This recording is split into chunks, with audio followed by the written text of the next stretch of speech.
주가가 움직이는 방향과 속도를 수학 모델로 예측할 수 있다면 얼마나 좋을까요?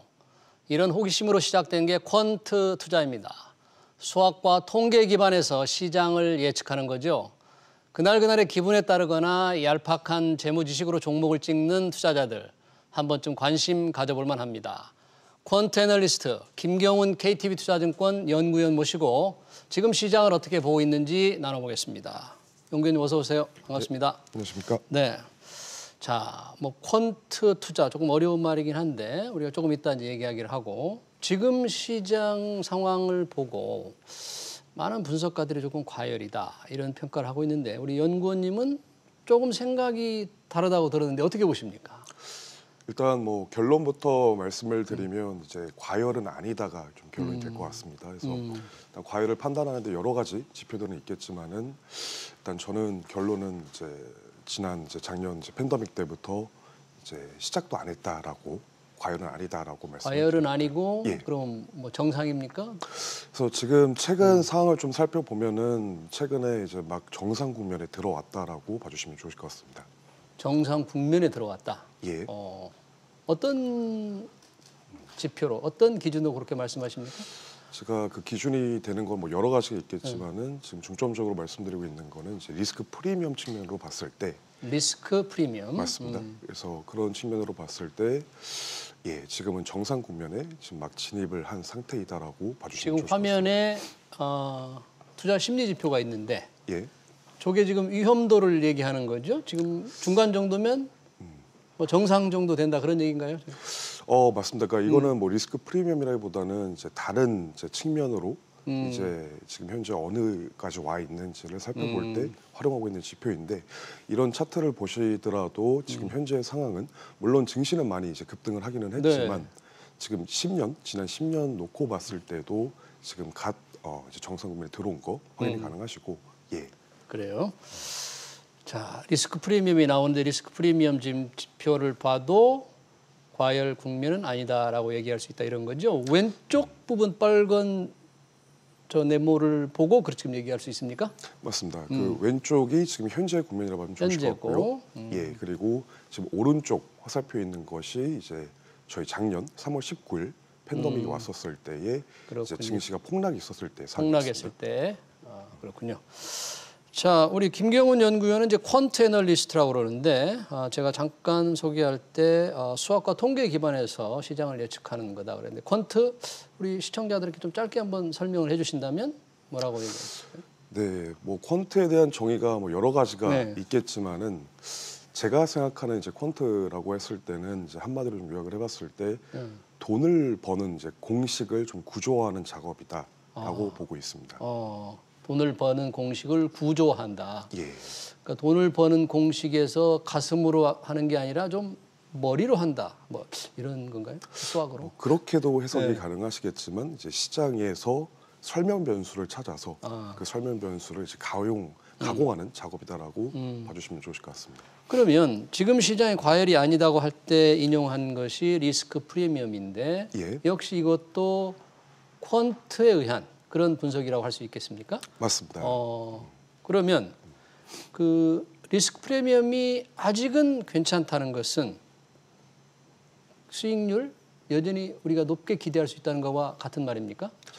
그 높다라는 거 표현 자체가 되게 주관적인 표현이겠지만은 일단 상승 여력은 이제 충분히 남아 있다. 그러니까 지금 시장에서 우려를 하고 있는 과열이기 때문에 지금 바로 매도세로 전환이 돼야 된다라는 거는 아니다라고 봐주시면 좋으실 것 같습니다. 그러면 전체적으로 장기로 보면 정상 국면이라 하면 향후 1년 정도로 좀 대략 예상한다면 주가 그래프는 어떤 모습을 그린다고 퀀트 분석에서 예상할 수 있을까요? 예, 그래서 1년 이제 올해 말 내후년까지가 될지는 사실 아무도 모르겠지만은 일단 상승 여력으로 봤을 때는 미국 증시 어쨌든 글로벌 증시의 바로미터 역할을 하고 있는 미국 증시의 상승 여력은 충분히 20%가량 이제 계산이 되고 있기 때문에 아직까지도 그래서 20% 정도는 오를 여력이 있다? 맞습니다. 맞습니다. 그래서 아직 글로벌 증시 바로미터 격인 이제 미국이 그렇게 가준다라면은 이제 저희 나라 입장에서 센티먼트 측면에서 봤을 때 이제 부정적으로 볼 필요는 없지 않나라고 보고 있는 상황입니다.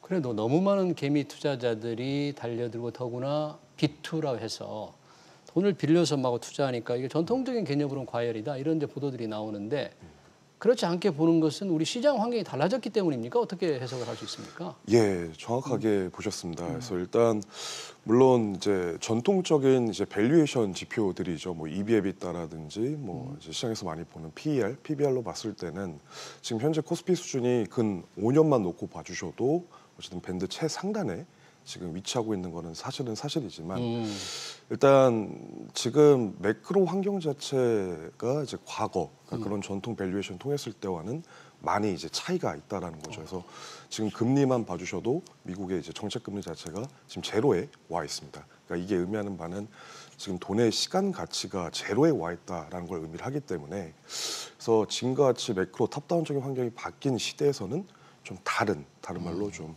이제 유동성 밸류에이션으로 증시를 보셔야 더 설명력이 높아진다라고 보시면 좋을 것 같습니다. 그러니까 전통의 지표 PBR이나 말씀하신 PER로 볼 때는 뭐 과열이라고 할 수도 있겠지만 환경이 달라졌다. 맞습니다. 그렇기 때문에 이 새로운 지표들의 설명력이 좀 높은 지금 새로운 지표들을 본다면 시장 괜찮다 이런 얘기군요. 그렇습니다. 그러니까 매크로 환경에 걸맞는 밸류에이션 지표로 이제 확인을 하자라는 거고 그렇게 봤을 때는 그게 유동성 밸류에이션이 되지 않을까. 유동성, 자금. 맞습니다. 네. 자, 그런 기준으로 그런 어떤 퀀트 기준으로 볼 때 작년에 이제 성장주가 우리가 주도를 했는데 퀀트 애널리스트가 본 올해의 어떤 전망 어떻게 보십니까?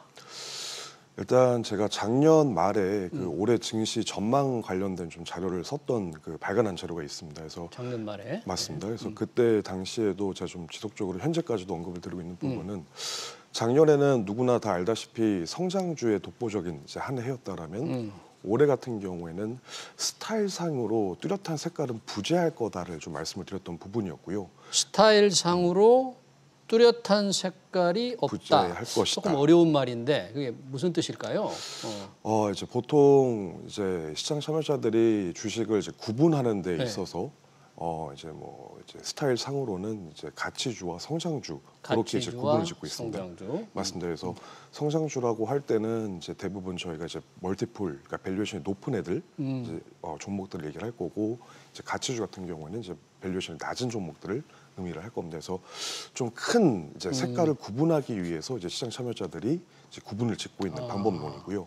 예, 그렇게 그러니까 봤을 때 작년에는 그런 성장주가 이제 어떤 확실한 색깔을 보여줬는데 올해는 색깔이 없다. 그러니까 성장주, 가치주 어떤 게 확실하게 우위를 드러내지는 않는다 그러는데 왜 그렇습니까? 왜 그렇게 좀 약간의 혼란스러운 왜 그럴까요?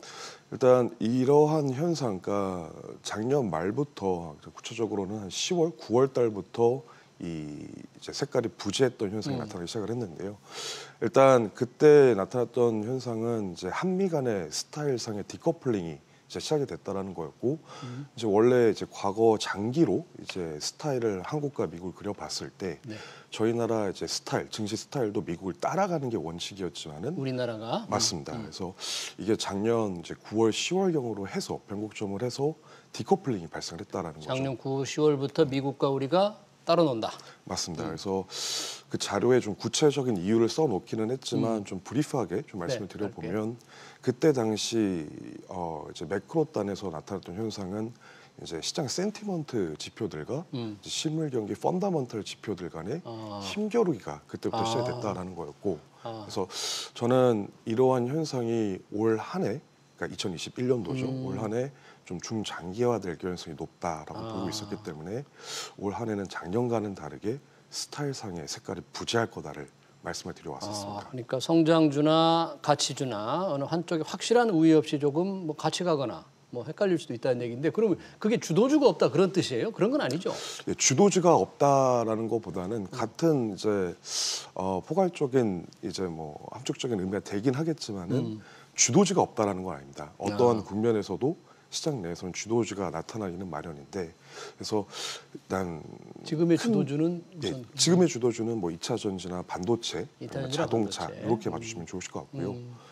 근데 이제 주도주가 없다라는 것보다는 큰 이제 범주, 그러니까 스타일을 구분한 그 범주가 올해는 사라질 거다라고 봐주시면 좋으실 것 같습니다. 그러면 이제 스타일이 조금 없다 그러는데 그런 스타일을 예상해보고 또 한국과 미국 경제의 관계를 예측해 볼 때 전반적으로 우리 시장을 한번 예상을 해봐야 되는데 퀀트 기법에서 한미 간의 어떤 경제의 밀접도, 특히 그 환율의 변화 이런 걸 감안해서 퀀트 기법으로 본다면 어떤 투자 전략이 좀 바뀔 수도 있을 것 같은데 어떤 상황을 좀 주목해야 됩니까?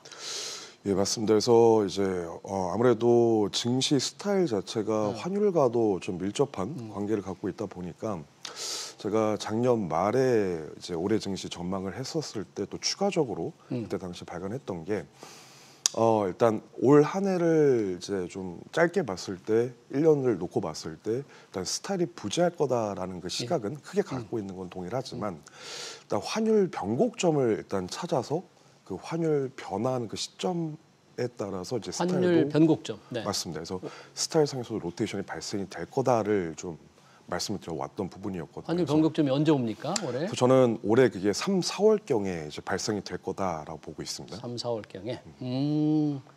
그러면 3, 4월경에 지금 바뀐다는 얘기는 달러가 3, 4월께 약세에서 강세로 바뀐다. 신흥국 통화가 약해진다. 뭐 그런 얘기입니까? 예, 맞습니다. 그게 이제 퀀트 기법이 그러면 그게 시장에 어떤 의미를 주는 겁니까? 일단 그 의미를 말씀드리기 앞서서 왜 이런 현상이 나타났는지에 대해서 좀 먼저 말씀을 좀 짧게 드려보면 오케이, 예.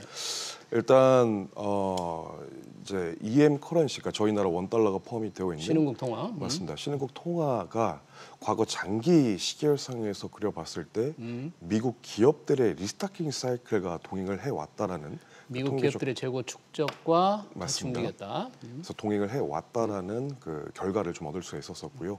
그래서 결국 이게 의미를 하는 게 정성적으로 좀 해석을 해보자라면 어쨌든 글로벌 증시, 그러니까 글로벌 중에 대표 소비 국가라고 했을 때는 이제 미국이 될 거고 이러한 미국 내의 소비 수요 확대가 이와 반대급부에 있는 저희 나라를 포함한 이제 EM 국가들의 수혜로서 작용을 해왔다라고 봐주시면 좋으실 것 같습니다. 그래서 과거 경험상 미국의 리스타킹 사이클 자체는 EM 커런시의 환율과 동행을 해왔다라는 건데, 근데 제가 3, 4월이 이제 환율상 변곡점을 말씀드린 그 이유는 보다 더 근본적으로 이제 미국 내에서는 그러면 어떻게 이러한 소비 수요 확대 또는 축소 현상이 발생이 되는지를 애초에 한번 분석을 해봤더니 오히려 좀 답은 심플하게 구할 수가 있었다라는 거죠. 그 이유는 아무래도 미국 GDP 내에서 3분의 2 정도가 이제 소비에서 차지하고 있다 보니까 그 소비의 주요 주체 자체는 아마도 이제 개인일 겁니다. 그래서 개인 소득 증가율과 미국의 리스타킹 사이클을 그려봤더니 이러한 이제 개인 소득 증가율이 심지어 리스타킹 사이클을 7개월이나 먼저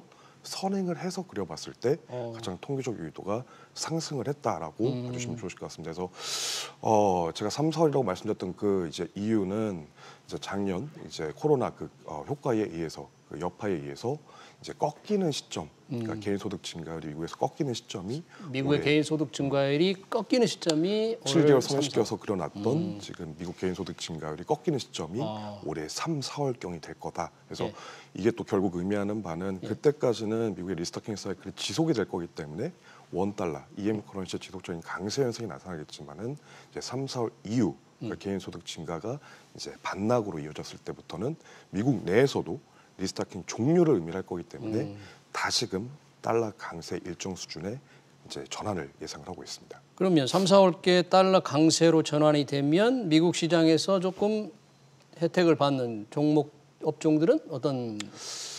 예, 맞습니다. 그래서 일단 달러 강세라고 하는 것 자체는 이제 글로벌 증시보다는 이제 프록시로 저희가 볼만한 게 이제 미국 증시의 우위를 나타낼 거고요. 미국 증시. 네. 맞습니다. 그래서 또 이제 미국 증시가 또 역시 또 의미하는 바는 이제 글로벌 전체 시장에서 놓고 봤을 때 성장주를 또 대변을 하고 있기 때문에 그래서 저는 3, 4월을 변곡점으로 해서 좀 이제 최근에 이제 스타일이 굳이 꼽아보자라면은 이제 가치주였다라면은 이제 3, 4월 이후부터는 달러 강세 효과와 맞물려서 이제 성장주로 로테이션이 나오지 않을까라고 보고 있는 상황입니다. 그러니까 투자자들은 이번 3, 4월에 환율 변화, 특히 달러 강세 전환에 따른 이 영향을 조금 주목하라. 퀀트 기법으로 보면 굉장히 중요하다 이런 얘기예요. 예, 맞습니다. 네, 시간이 좀 있었더라면 좋을 텐데 시간 이상에서 마쳐야 될 것 같습니다. 네, 지금까지 김경훈 KTB 투자증권 퀀트 애널리스트였습니다. 고맙습니다. 네, 감사합니다. 감사합니다.